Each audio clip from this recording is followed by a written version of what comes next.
Hi, a very warm welcome to this new chapter, chapter 9 of NCERT, class 9th, and it's about the areas of parallelograms and triangles. So this is the first video, तो पहली video है इस chapter की। तो इस video में हम बहुत बेसिक्स कवर करेंगे अराउंड द एरियाज। ठीक है। सो एरिया सबसे पहले होता क्या है? सो जैसे लेट्स सपोज ये पिज़्ज़ा है, लुक्स डिलीशियस नहीं? सो जैसे पिज़्ज़ा है तो एरिया क्या है यहाँ पे? सो एरिया है जो ये ऊपर से, हम ऊपर से इसको जो देख रहे हैं, जो सारा जो जगह जो ये ऑक्यूपाई कर रहा है ना, तो ये सब एरिया में आता है। ठीक है, हम इसको ऊपर से देख रहे हैं और देख रहे हैं कि अच्छा ये इतनी सारी जगह ऑक्यूपाई कर रहा है, तो ये सब इसका एरिया है। ठीक है। नाउ सिंपल थिंग इज कि अगर मैं इसका एक कॉपी बनाता हूँ, एक और पिज़्ज़ा, तो इन दोनों का एरिया सेम होगा, राइट? सो कॉपी का क्या मतलब होता है? कॉन्ग्रुएंट भी होता है, राइट? तो जो अगर दो कॉन्ग्रुएंट फिगर्स हैं हमारी, तो उनका एरिया हमेशा सेम होगा, राइट? क्योंकि कॉन्ग्रुएंट का मतलब कॉपी होता है एक दूसरे की, राइट?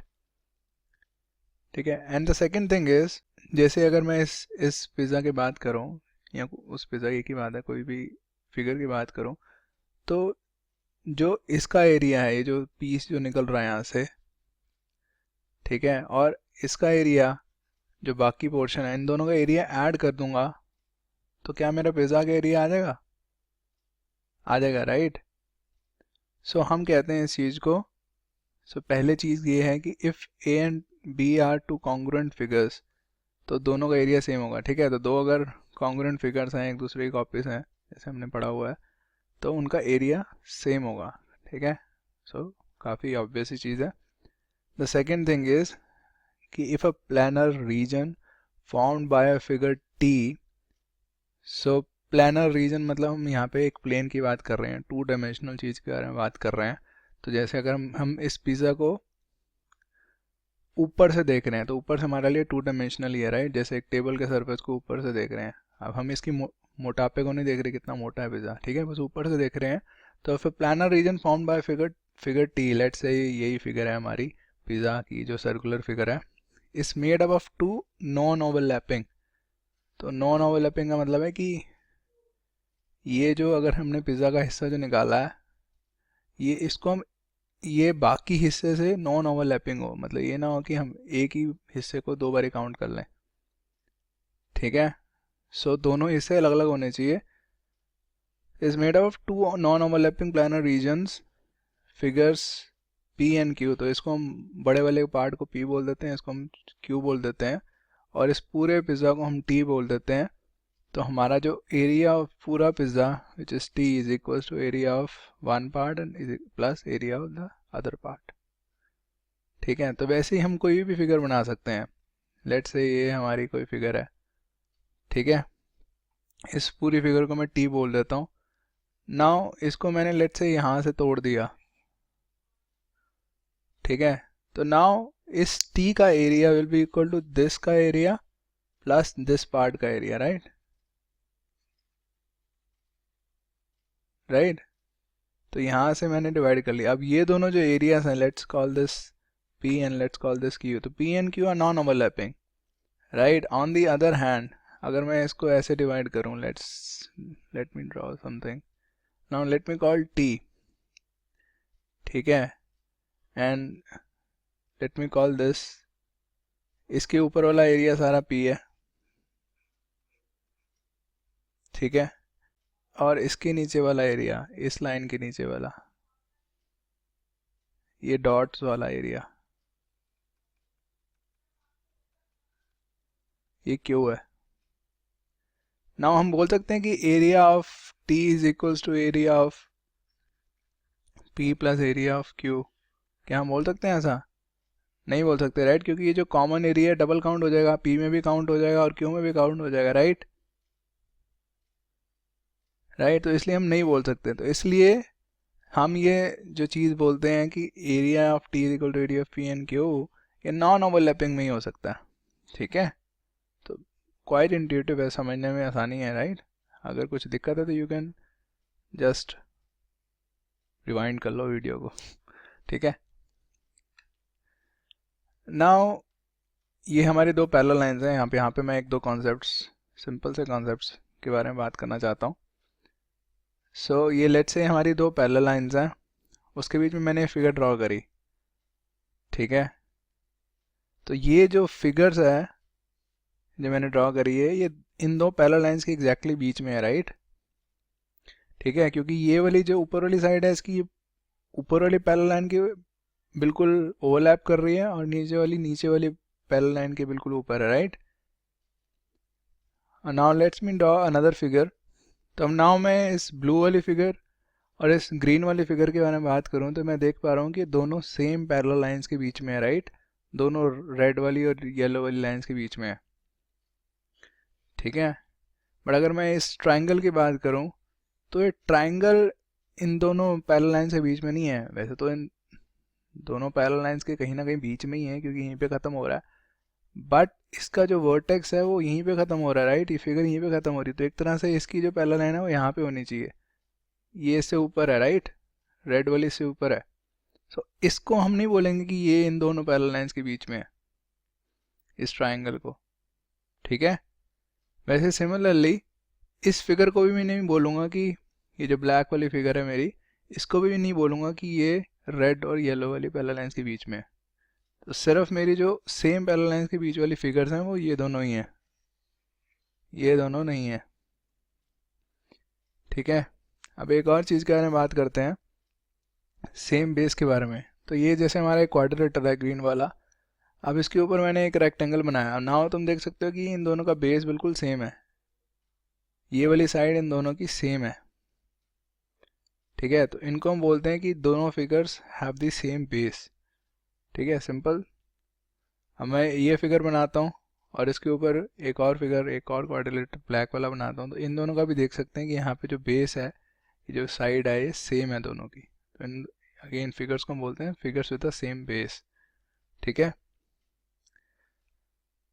नाउ जो हमें मेन बात करनी है वो करनी है फिगर्स के बारे में जिनका बेस भी सेम होता है और जो दो सेम पैरेलल लाइंस के बीच में लाई करते हैं। बेस भी सेम हो और सेम पैरेलल लाइंस के बीच में लाई करते हैं। वो कौन से फिगर्स होती हैं जिनका एक तो कॉमन बेस होता है, कॉमन बेस मतलब कॉमन साइड, जिसको हमने नीचे रखा हुआ है, और जो ऊपर वर्टिसेस हैं या वर्टेक्स, वर्टेक्स जैसे ट्रायंगल केस में सिर्फ एक ही वर्टेक्स होगी, राइट। तो उनकी जो वर्टिसेस हैं वो opposite to the common base of each figure lie on a line parallel to the base. तो मतलब ट्रायंगल का, अगर ट्रायंगल के बारे में बात कर रहे हैं तो वो दूसरी पैरेलल लाइन के ऊपर लाई करनी चाहिए उसकी वर्टेक्स, और अगर हम क्वाड्रिलेटरल के बारे में बात कर रहे हैं तो दोनों वर्टिसेस दूसरी पैरेलल लाइन के ऊपर लाई करनी चाहिए। So let's take example. जैसे हमारी फिगर है, इसमें ये लाइन इससे पैरेलल है, ठीक है। तो हमारी अब ये दोनों फिगर्स इन दोनों पैरेलल लाइंस के बीच में लाई कर रही है, राइट।